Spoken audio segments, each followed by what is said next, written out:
پیتل کے 2 سینگ تھے۔ یہ تفسیر بہت ضعیف ہے۔ اہل کتاب میں سے بعض علماء عیسائی اور یہودی نے کہا کہ اس کی وجہ یہ ہے کہ اس نے فارس اور رومی علاقوں پر حکومت کی۔ یہ بھی کہا گیا تھا کہ وہ طلوع آفتاب کی پہلی کرن تک مشرق اور مغرب تک پہنچا اور اس کے درمیان کی تمام چیزوں پر حکومت کی۔ مؤخر الذکر قول غالباً صحیح ہے، جو کہ حضرت زہری کا قول ہے۔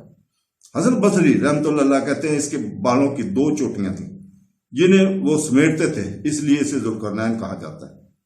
اور اسحاق بن بشر نے بیان کیا کہ عمر بن شیب کے دادا نے کہا ذوالقرنین نے ایک مرتبہ ایک ظالم بادشاہ کو اللہ کی راہ میں بلایا، بادشاہ نے اس کے سر پر مارا، اس کا ایک سینگ توڑ دیا۔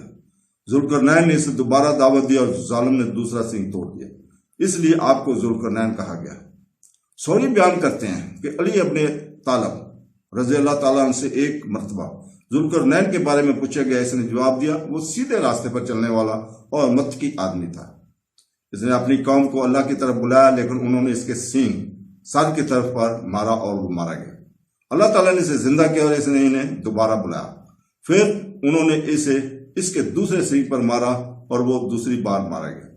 اللہ تعالیٰ نے ان کو زندہ کیا اور اس لیے انہیں ذوالقرنین کہا گیا۔ دوسری روایتوں میں ابو طفیل نے علی ابن ابی طالب کے بعد روایت کی ہے کہ آپ نے فرمایا وہ نہ نبی تھے، نہ رسول، نہ فرشتہ، بلکہ متقی اور پرہیزگار تھے۔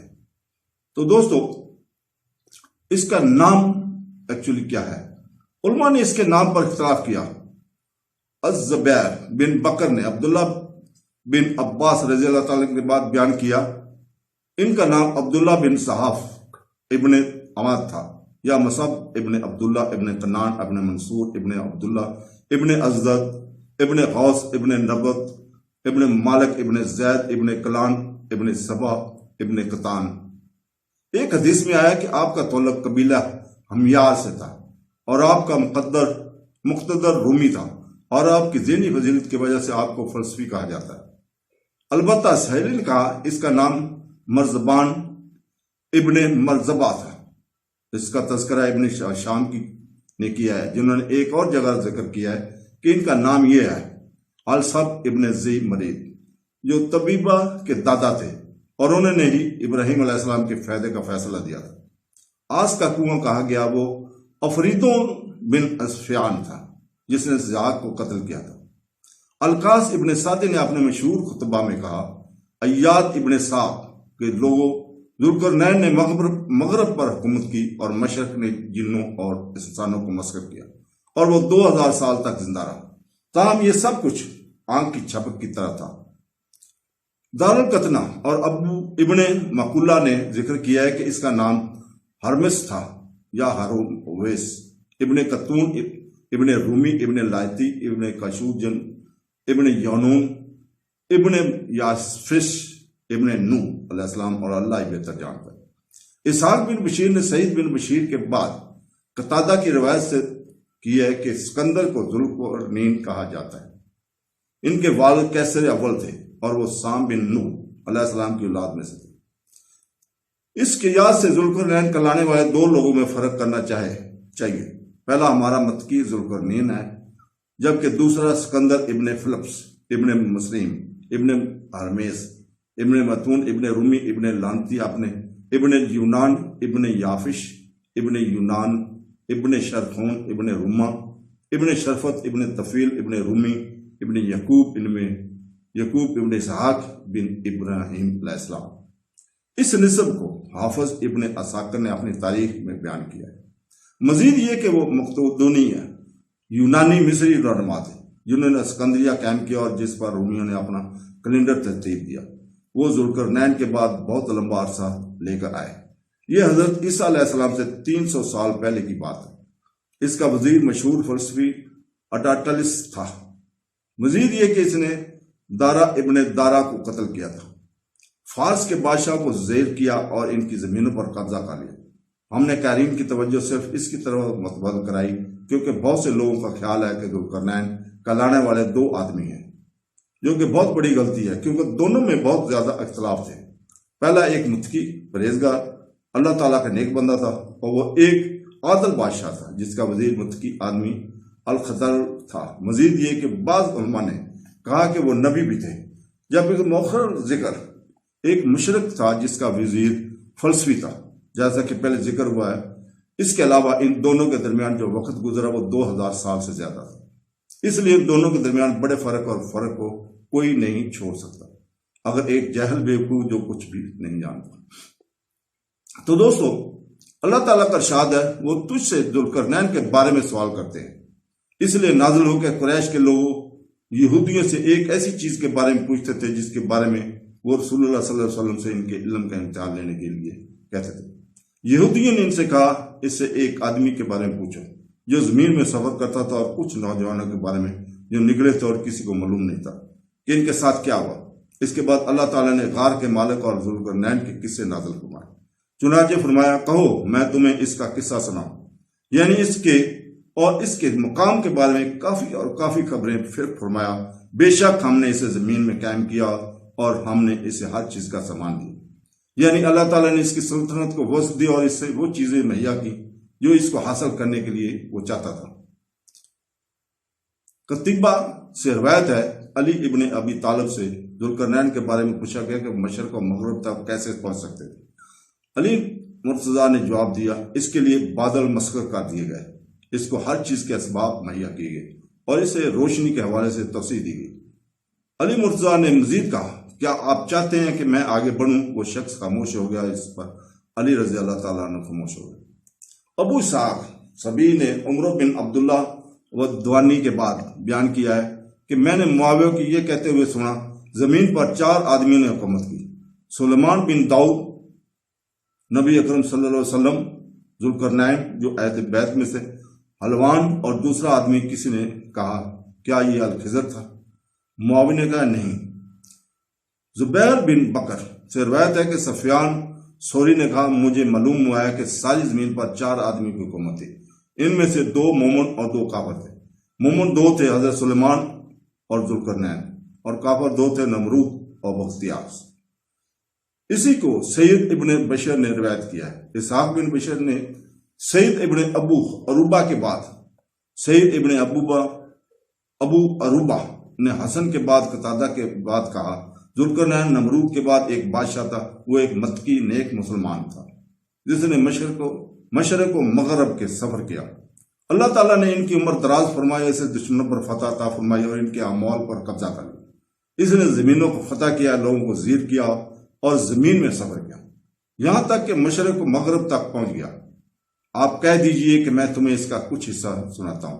بے شک ہم نے اسے زمین میں بسایا اور ہم نے اسے ہر چیز کا اسباب عطا کیا، یعنی چیزوں کو پورا کرنے کے اسباب تلاش کرنے کا علم۔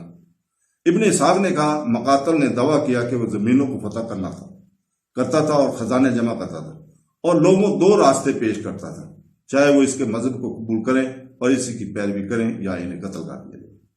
ابن عباس، مجاہد، سعید ابن جبیر، مکرمہ، عبید ابن یعلا، قتادہ اور ضحاک نے کہا، اور ہم نے اسے ہر چیز کا اسباب دیا، یعنی علم۔ قتادہ اور عطل وراق نے کہا، اس سے مراد زمین کے نشانات، مقامات، سنگ میل اور نشانات ہیں۔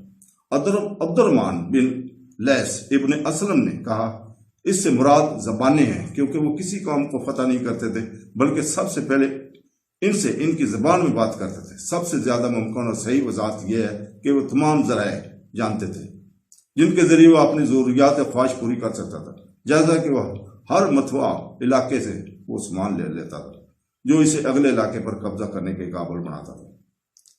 اہل کتاب عیسائیوں اور یہودیوں میں سے بعض علماء نے ذکر کیا ہے کہ اس نے 1600 سال زمین کا سفر کرتے ہوئے لوگوں کو اللہ تعالیٰ کی عبادت کی دعوت دی، جس کی بادشاہی میں اس کا کوئی شریک نہیں، لیکن ایسا لگتا ہے کہ اس طویل مدت کو بیان کرنے میں کچھ مبالغہ آ رہی ہے اور اللہ ہی بہتر جانتا ہے۔ تو دوستو، اللہ کا فرمان ہے، بس اس نے ایک راستہ اختیار کیا یہاں تک کہ جب وہ سورج کے ڈوبنے کی جگہ پر پہنچا، یعنی وہ اس مقام پر پہنچا جہاں سے وہ کوئی گزر نہیں سکتا، اور وہ مغربی سمندر کے کنارے پر کھڑا ہو گیا جسے اوقیانوس کہا جاتا ہے، جس کے جزیروں کو الخلداد ابدی لوگ کہتے ہیں۔ وہاں وہ سورج کے ڈھلتے دیکھ سکتا تھا۔ اس نے اسے سیاہ کیچڑ یا گرم پانی کے چشمے میں ڈوبتا ہوا پایا، یعنی سمندر یا سمندر جیسے سال پر کھڑا سورج کو اس طرح دیکھتا ہے جیسے سمندر سے نکلتا ہے اور غروب ہوتا ہے۔ اس کے لیے اس نے کہا، اسے مل گیا، یعنی جیسا کہ اس نے سوچا۔ امام احمد نے عوام ابن حشب کے بعد یزید بن حمن کے بعد روایت کیا ہے کہ مجھے عبداللہ بن عمرو کے آزاد کردہ غلام نے عبداللہ کے بعد بتایا کہ رسول اللہ صلی اللہ علیہ وسلم نے سورج کی طرف دیکھا جب وہ بیٹھتا تھا اور فرمایا اللہ کی بھڑکتی ہوئی آگ میں اگر اللہ کا حکم سے اس کی روک تھام نہ ہوتی تو یہ زمین کے تمام چیزوں کو جلا دیتی۔ یہ حدیث بہت ہی عجیب و غریب ہے اور یقیناً یہ صحیح نہیں ہے۔ تو دوستو، ذوالقرنین زندگی کی آنکھ کا طالب ہے۔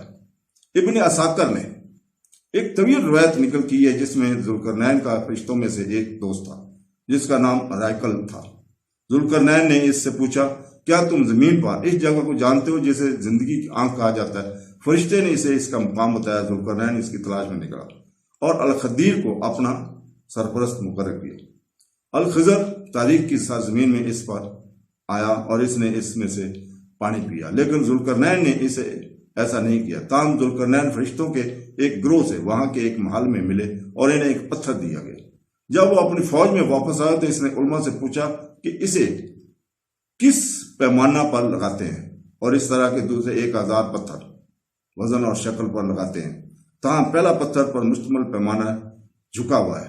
اس کے بعد اس نے الخضر سے پوچھا کہ کس نے دوسرے پیمانے پر ایک پتھر اور مٹی پر خشک مٹی ڈالی۔ الخضر کا پیمانہ اس بار چک گیا۔ پھر اس نے تبصرہ کرتے ہوئے کہا، یہ ابن آدم کی طرح ہے، جب تک اسے دفن نہ کر دیا جائے وہ کبھی مطمئن نہیں ہوتا۔ اس کے بعد علماء نے تعظیم و تکریم کے علامت کے طور پر اس کے سامنے سجدہ کیا اور اللہ بہتر جانتا ہے۔ تو دوستو، پھر اللہ تعالیٰ ہمیں بتاتا ہے کہ ذوالقرنین نے اس علاقے کے لوگوں کے بارے میں فیصلہ دیا تھا۔ ہم نے اللہ تعالیٰ نے فرمایا، ذوالقرنین یا تو انہیں سزا دو یا ان کے ساتھ حسن سلوک کرو۔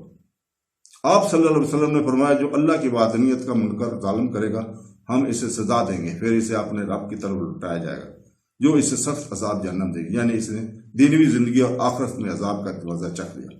اس نے دنیا کی زندگی کا عذاب آغاز اس لیے کیا کہ وہ کافر کے نزدیک زیادہ مشکل ہے، بہترین اجر جنت میں ملے گا، اور ہم ذوالقرنین اس سے ہلکے پھلکے کلمات کہیں گے۔ جہاں اس نے آخرت کے اجر سے آغاز کیا جو سب سے اہم ہے اور اس میں احسان کا اضافہ کیا، یعنی عدل، علم اور ایمان، اللہ تعالیٰ فرماتا ہے پھر اس نے ایک اور راستہ اختیار کیا، یعنی اس نے مغرب سے مشرق کی طرف لوٹنے کا راستہ اختیار کیا۔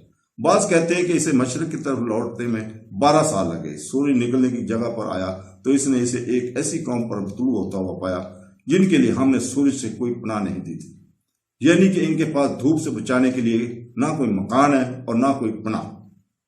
بعض علماء کہتے ہیں کہ وہ سورج کی جلتی شعاؤں سے پناہ لینے کے لیے زمین میں کھودی گئی خندقوں کا سہارا لیتے تھے۔ پھر اللہ تعالیٰ فرماتا ہے ایسا ہی تھا اور ہم اسے ذوالقرنین کے بارے میں سب جانتے ہیں، یعنی اللہ اس کے تمام معاملات کو جانتا ہے اور اسے محفوظ رکھتا ہے اور اسے اپنے سفر کے دوران مغرب سے مشرق تک اور اس کے برعکس رکھتا ہے۔ عبید بن عمیر، ان کے بیٹے عبداللہ اور دیگر کے بعد روایت ہے کہ ذوالقرنین نے پیدل حج کیا۔ یہ سن کر ابراہیم علیہ السلام ان سے ملے اور ان کے معلقات پر اللہ تعالیٰ نے ان کے لیے دعا کی اور انہیں نصیحت کی۔ یہ بھی کہا گیا کہ آپ کو سواری کے لیے ایک گھوڑا لایا گیا، لیکن آپ نے فرمایا میں اس سرزمین میں گھوڑوں کی پیٹھ پر سوار نہیں ہوں جہاں حضرت ابراہیم علیہ السلام تھے۔